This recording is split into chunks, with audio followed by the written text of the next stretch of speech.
Hello,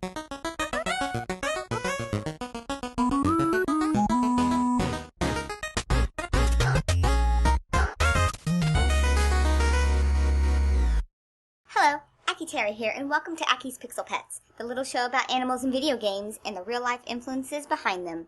I hope you guys are ready to get down and dirty, because it's time to go digging for antlions.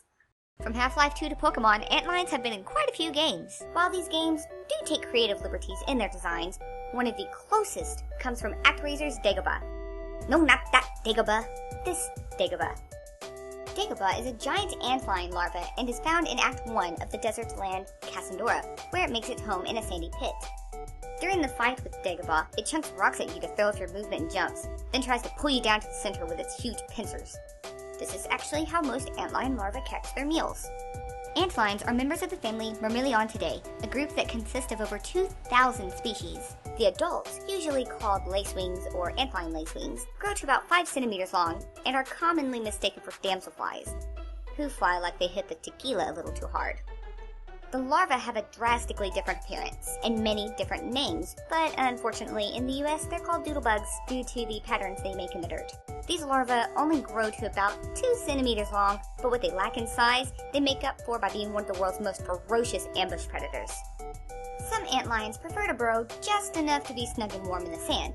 Others make their own death traps. These cone-shaped pits are dug until they reach the critical angle of repose. This is the steepest angle that the pit can have without collapsing.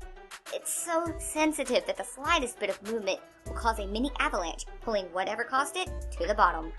Once the victim falls in the cone, it's game over. As they scramble, the sides of the pit collapse, and the antlion keeps this going by flinging sand grains to the top of the pit that come crashing down. Dagoba does this a lot. Ugh, seriously, that fight's irritating. But how do they build these pits? The antlion is physically unable to move forward. Oh my gosh, this is adorable. I just imagine them going,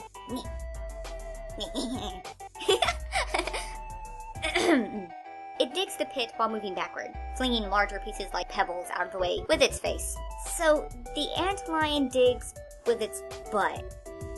And it looks like it's twerking. 1, 2, 3. I got big booty bitches, big booty bitches. I got big booty bitches, big booty bitches. Now, that's awesome and all, but there's just one thing missing.